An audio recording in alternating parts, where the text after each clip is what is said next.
Good morning, or wherever you might be. Maybe it's afternoon, maybe it's really early in the morning.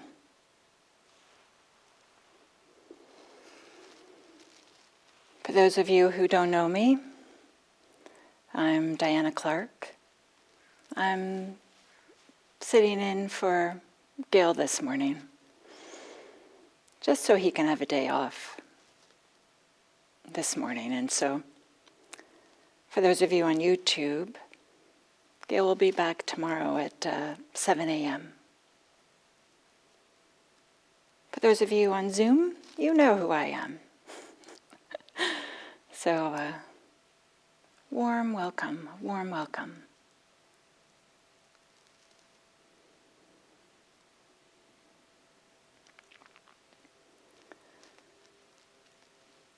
As a little introduction, I heard this from Gil some time ago, and I liked this idea that when we're practicing with anapanasati, when we're practicing with the breath, we might think of it as in the same way that we go for a walk, we might go on a pilgrimage, and we keep walking one step after another. We keep walking, whether we are going, there's things to notice, there's landscape, there's buildings, there's other people, but because we're on a pilgrimage, we just keep walking. Doesn't mean that we're not noticing other things, but we keep walking. Maybe sometimes with a little bit more emphasis on noticing the way we're walking, and sometimes the attention shifts a little bit to the way that we are noticing whatever there is to be noticed. So in the same way, with anapanasati practice, that is mindfulness of breathing practice, we stay with the breath, just like we might keep walking. And we might notice things, the landscape of our experience, if you will. But we keep, with the breath, we keep noticing. Sometimes it's in the foreground, sometimes it's in the background, but we keep noticing the experience of breathing. And then to take this analogy a little bit further, we might say that when we're walking, we might encounter stray dogs. And some of them are so cute. And we stop and we pet the dog, maybe for weeks. We completely forget that we're walking on a pilgrimage.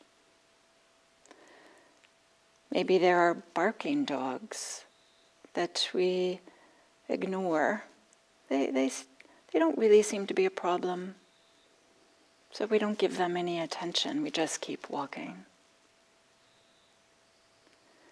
Maybe there are some barking dogs that we meet and we open our hand, we show them our hand to show that we're safe, that we're okay. We're safe for them. They don't have to be worried about us. Maybe there are some dogs that come up to us and we clearly say to them, no, go home.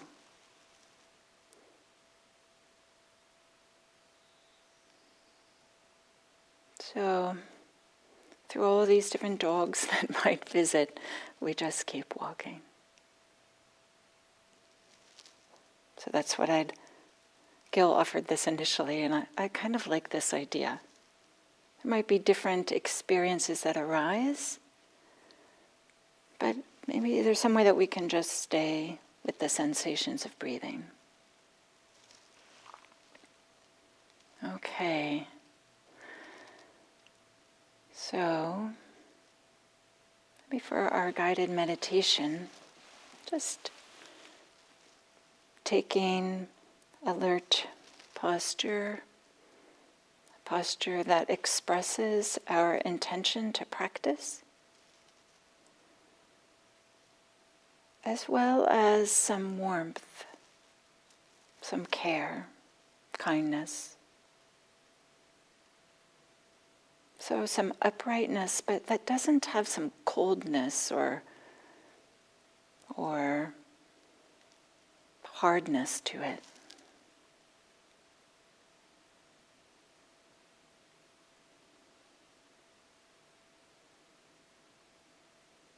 And to connect with the experience of breathing.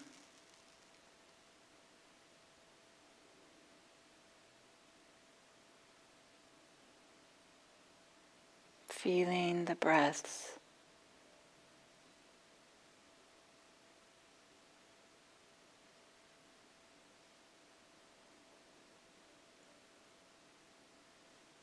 Noticing the quality of the breath.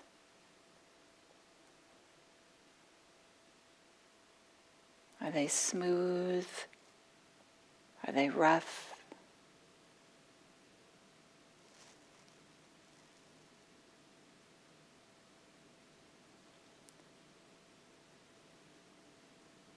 Maybe the breaths are long. Maybe they're a little more short.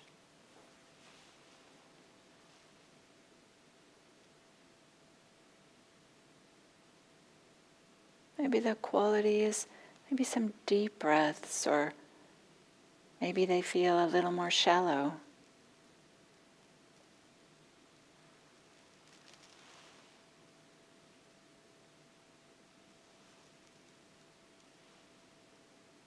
We're just noticing.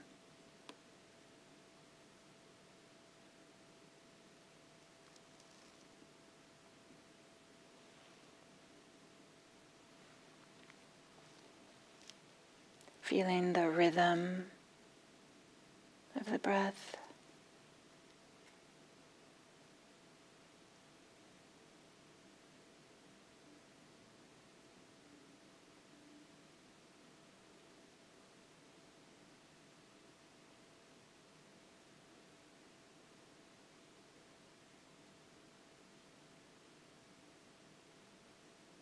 An in-breath and then an out-breath.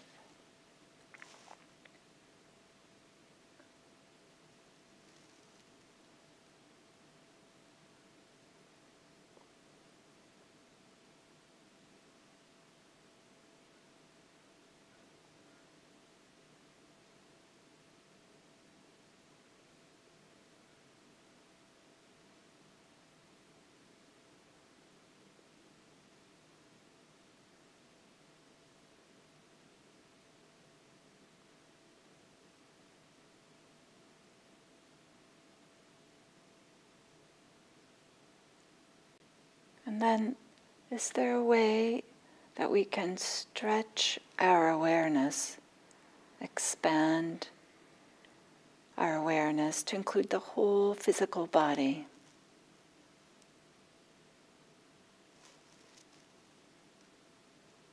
This expanding, stretching of the awareness helps us to not get lost into our experience or contracted around something.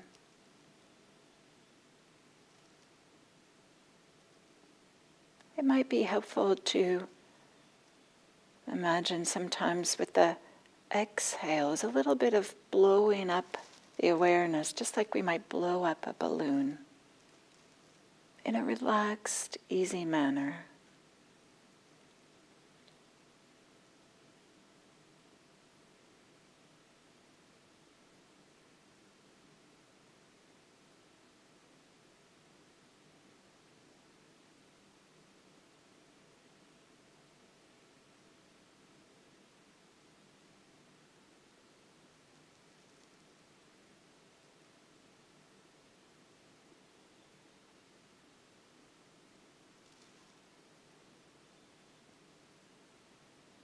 having the body be the arena of our attention.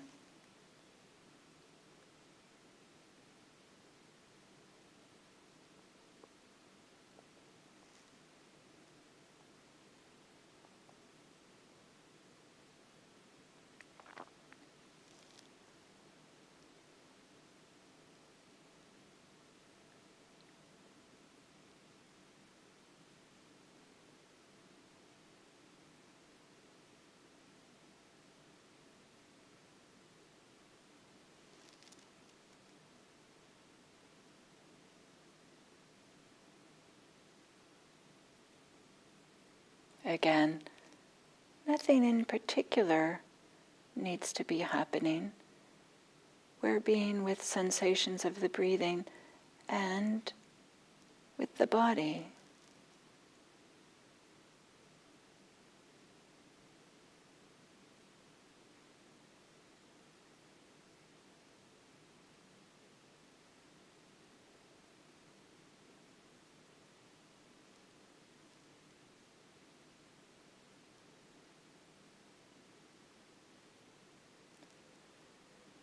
Can we offer our attention to different parts of the body?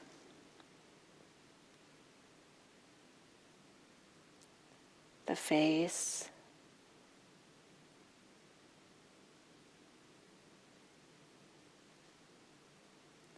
the shoulders,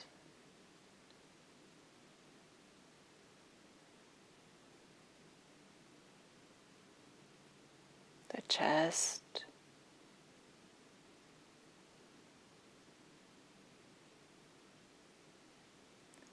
the belly,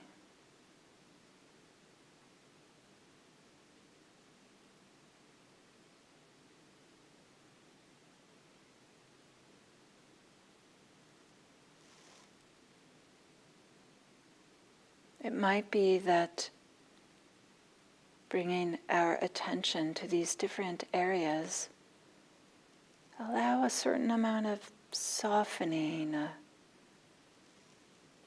relaxing, a letting go of the tension.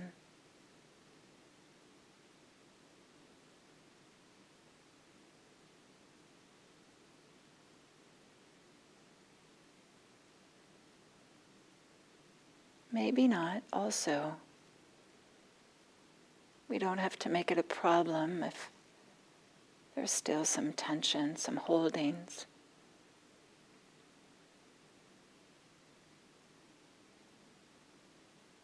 But is there a way that we can let go of some of the holding patterns in the body?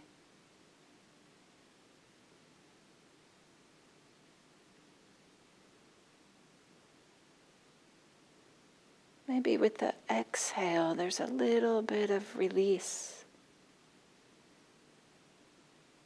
Very subtle.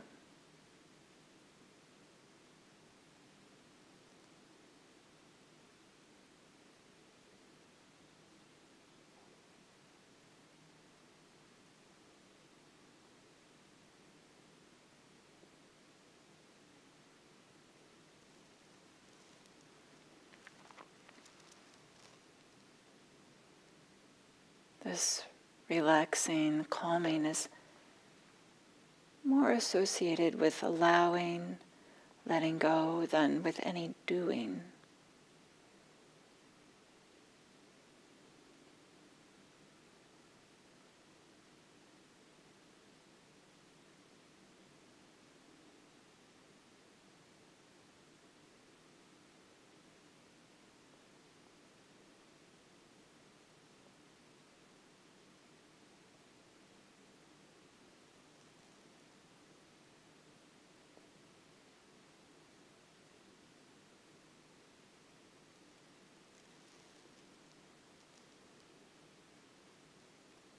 We might check in and see if we're creating any new tension by expectations we might have.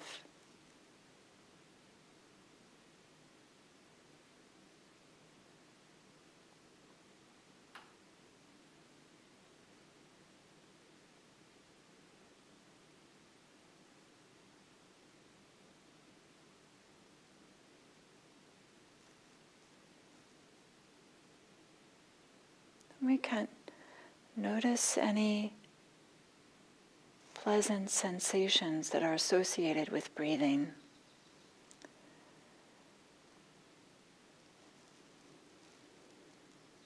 This can be very subtle, but maybe there's a little feeling of smoothness.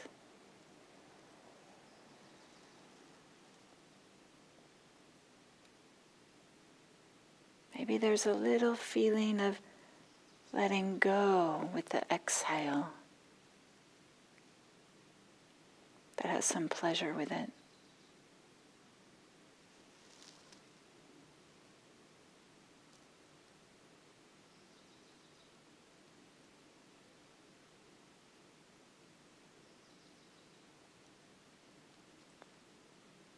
Maybe there's some pleasant sensations associated with the just being intimate with our breathing.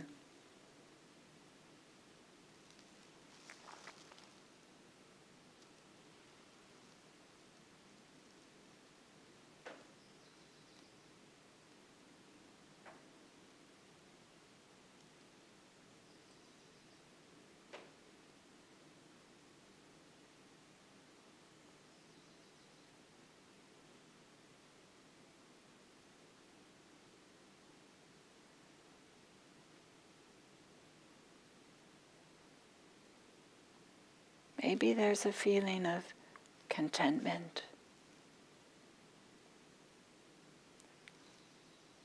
a vague feeling of okayness. This may not be our dominant experience. It may be just a corner of our experience.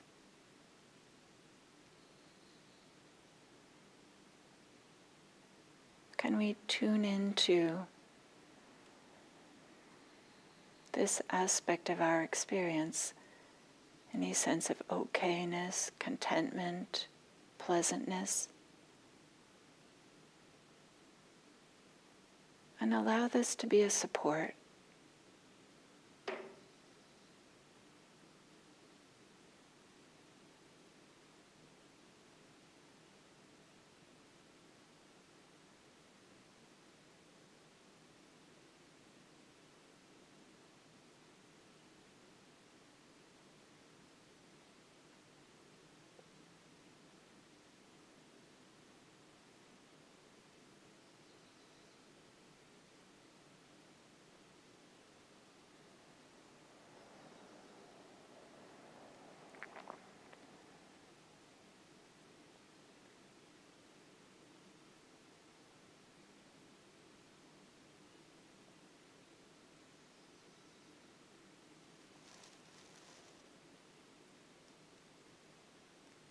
Being settled in the body,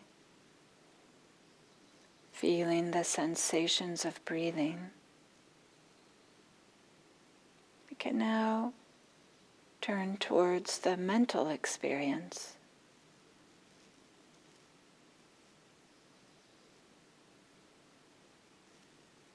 A gentle inquiry, are there any thoughts? Some mental activity that takes us away from the present moment experience.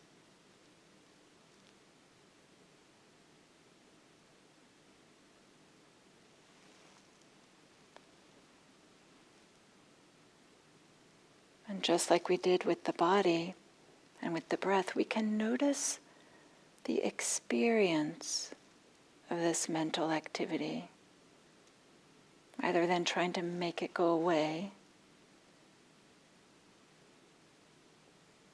Perhaps they have a lot of energy associated with them. Or maybe not so much energy with this mental activity.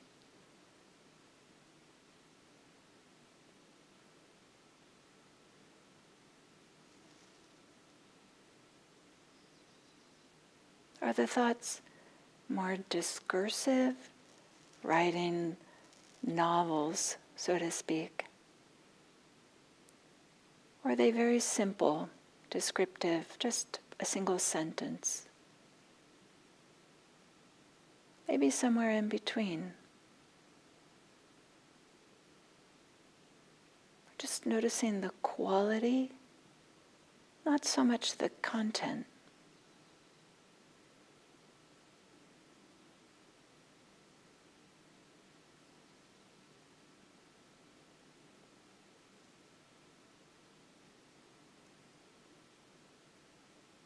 There might be a sense of constriction or tightness around the breath. Around the breath, but also around the mental activity. Maybe there's a sense of ease, spaciousness, openness. We can feel into that.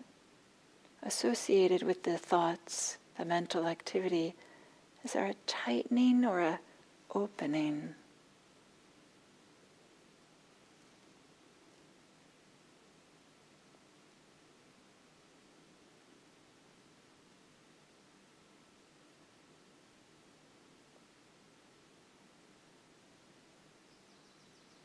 Maybe there's a sense of pushing or pulling, not liking, this movement of wanting. We can notice that also.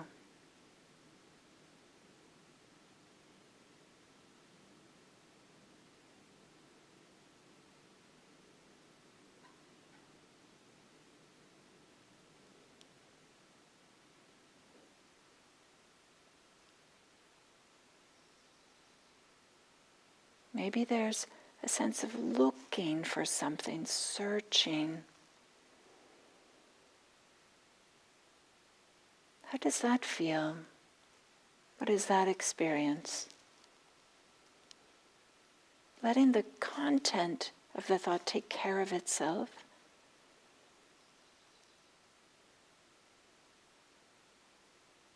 More being with the experience of having these thoughts.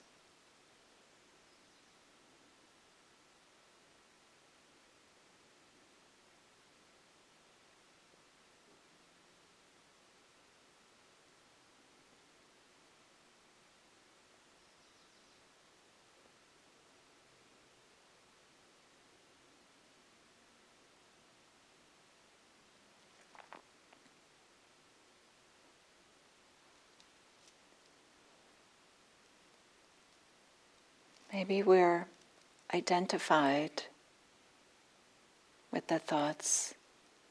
This is me, this is mine.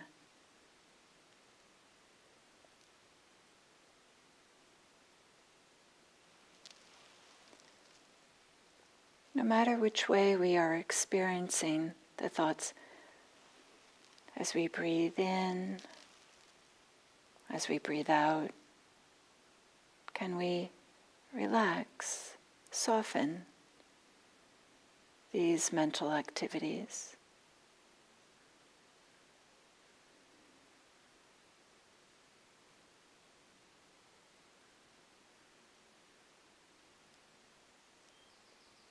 Letting the activities of the mind come to rest.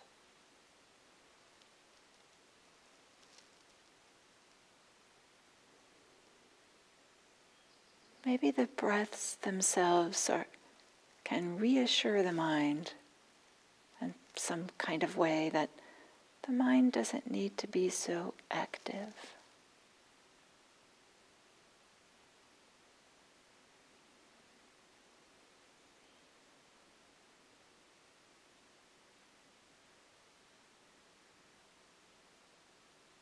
Not getting involved with the thinking, but trusting the breath.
Not all mental activity needs to stop.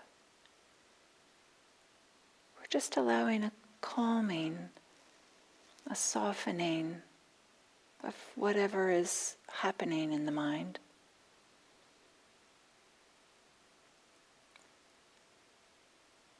We can do this by being aware of mental activity without getting involved, getting tangled up in.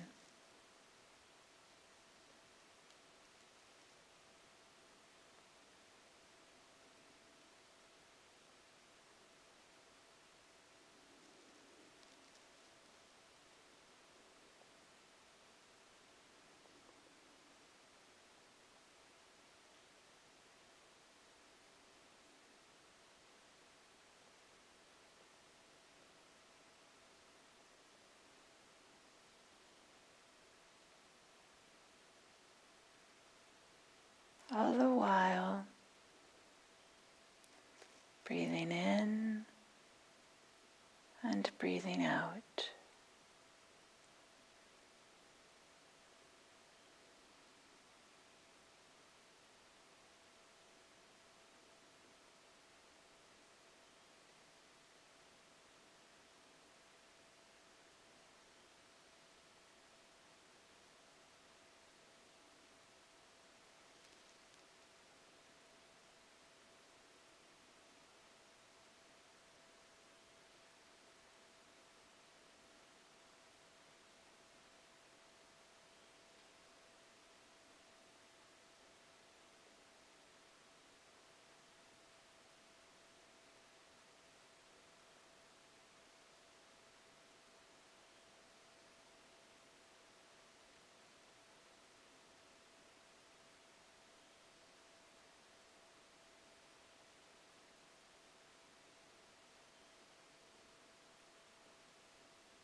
staying with the sensations of breathing.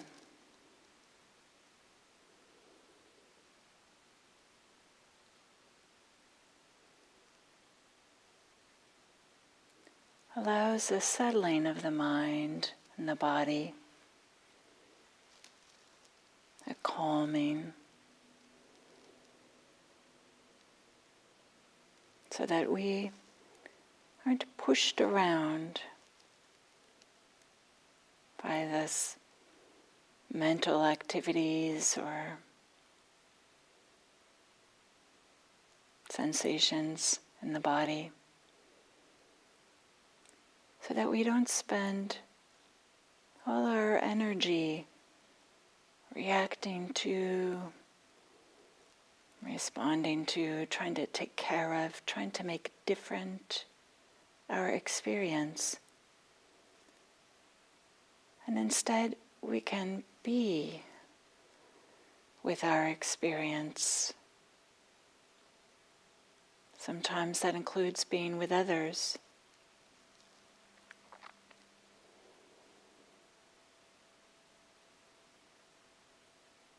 If we have a certain amount of calmness, then we're more apt to really be able to deeply listen to what others are saying to us. Really be present for others as well as for ourselves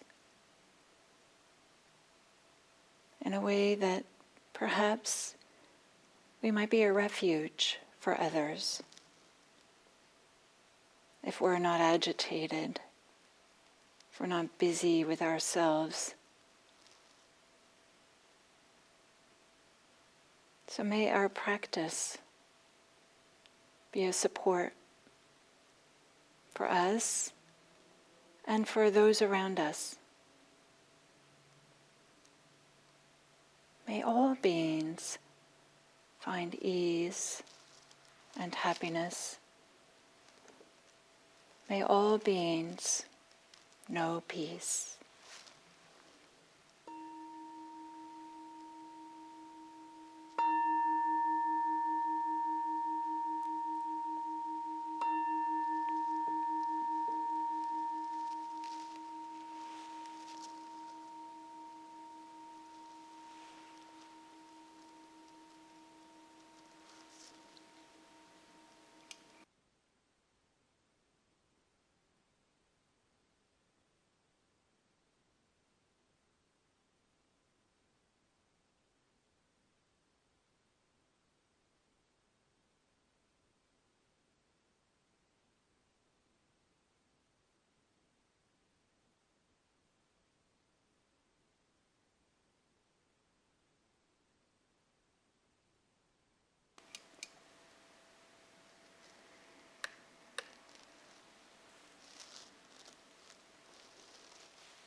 Good morning again.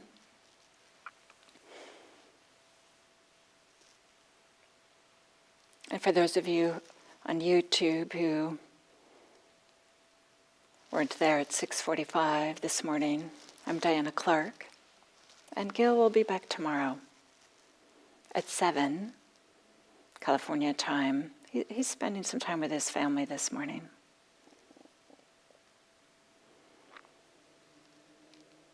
So, just say a few words about Anapanasati practice, mindfulness of breathing, that Gil has been doing on these mornings. And as many of you know, there are 16 steps, and Gil has been through the first half, the first 8. And there's a number of ways in which we might understand all these steps and the organization of them. One way is that this is a progression of getting to know one aspect of our experience, the body, the mind, and then after becoming familiar with it and being with it, then there's some letting go, some releasing of that aspect of experience when the time is right. Doesn't have to be in a hurry. We just take our time, allowing the experience perhaps to melt or soften as best we can. So we started with noticing the physical aspect of our experience, breathing. And this breathing accompanies us through all the other explorations, just in the same way that when we're on a pilgrimage, we just keep walking. One step after another, one breath after another. Then after breathing, then there's expanding to include the whole body. The bodily sensations, of course, breath is occurring within a body. So to expand the awareness to include the body. And in this we also include any sense of contentment, any sense of okayness, any pleasure, pleasant sensations associated with this bodily experience. And allowing those to be a support as we continue on our pilgrimage, so to speak.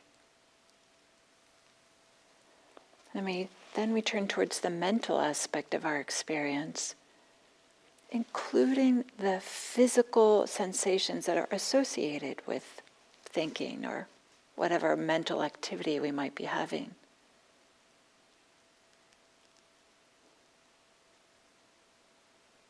Sometimes that's really subtle, the physical aspect of the mental experience. So without getting tangled up in trying to figure it out, maybe just kind of being with the experience without being identified or lost in the experience. In some ways it's a little bit of a pulling back from our thinking. And of course, noticing how our judging, our evaluation of our experience is yet one more mental activity. We might feel how that feels, the judging, the pushing, the pulling, wanting, not wanting, this is desirable, not desirable.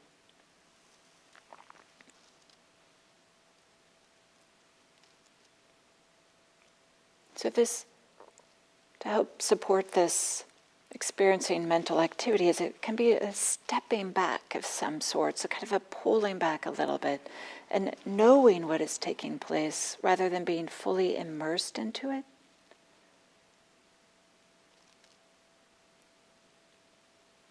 And mental activity deserves our attention. Sometimes we might have the idea that we just have to get rid of it, but it deserves our attention because when unattended, it often is running our lives without our even knowing it.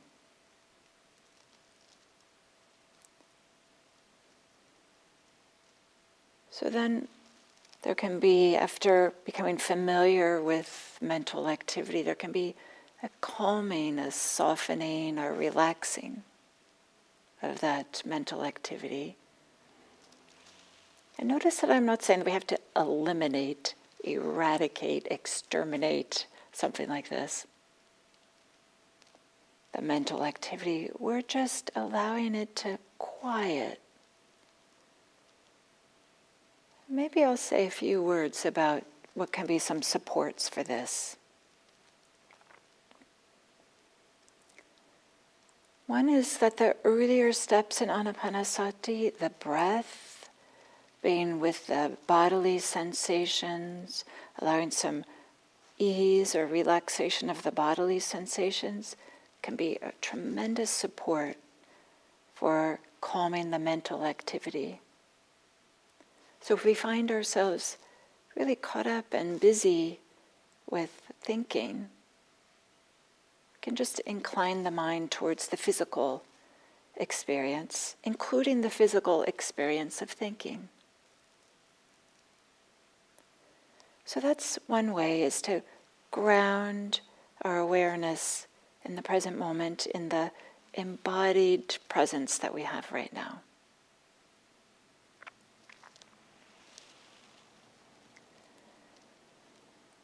And this also includes being aware of some of the pleasant sensations we might be having. There might be some ease with the breath, some smoothness of the breath. There also might be some vague, diffuse experiences of just some contentment or okayness. Maybe we can incline the mind that direction. That also can be a support for the calming of the mental activities. Is to, if there's some aspect of ease, to tune into that aspect of ease.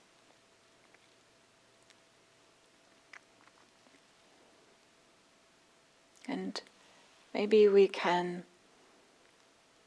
rather than feeling like we have to get rid of our thoughts or make them slow down or go away or whatever ideas we might have, maybe we can have this emphasis on a gentle inquiry. Is this helpful? Or is it unhelpful? Is it helpful in promoting a sense of ease and freedom, peace, or am I learning something here? Is this valuable? Or is there a feeling I'm just stuck and I'm just going around and around and around? There is no sense of potential learning or potential freedom or ease. So that might be another way to kind of work with mental activity, is to shift away from it has to be different, to shift towards, well, is this helpful? And sometimes the answer to that can bring a different reaction, response to our mental activity, which might allow that mental activity to unfold in a way that is helpful.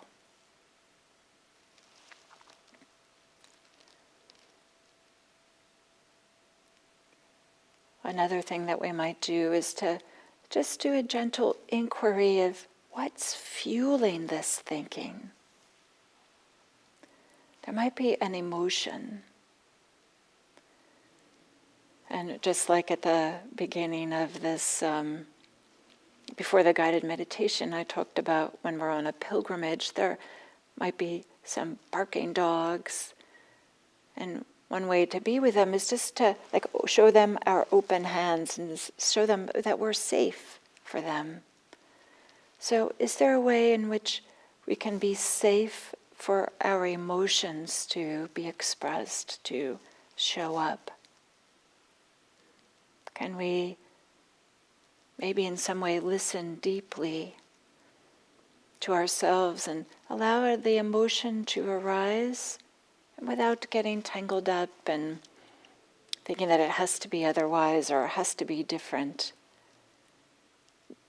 Can we just create the space for our emotional experience?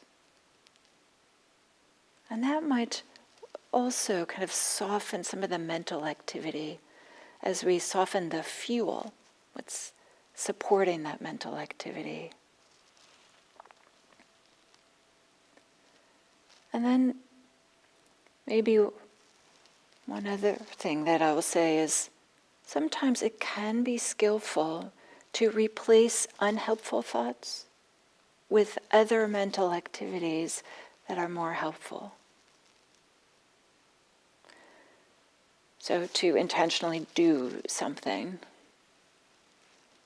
An example might be to do some loving kindness practice. If we feel that we're filled with rage and ill will and thoughts of harming, hostility, in a way that is not helpful or healthy, or we just feel like we're lost in it.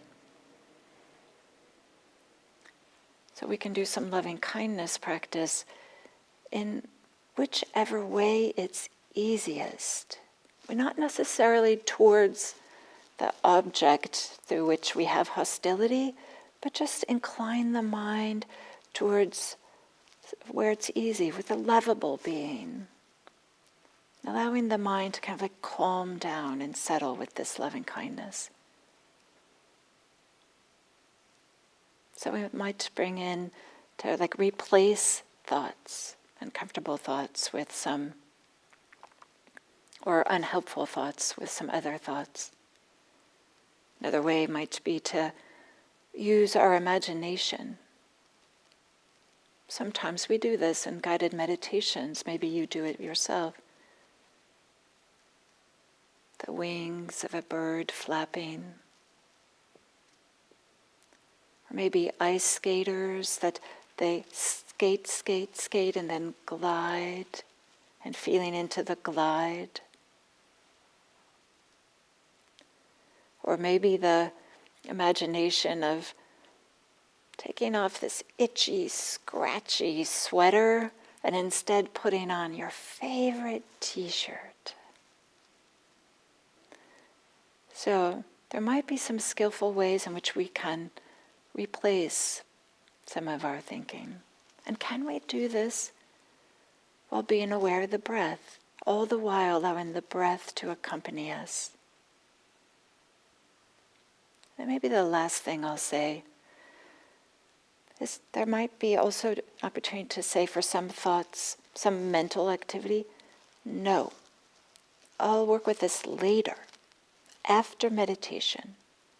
Right now, I'm going to be with the sensations of breathing. So I offer these as some tools that might be helpful as we're practicing meditation. And as tools, if they're not helpful, we don't use them.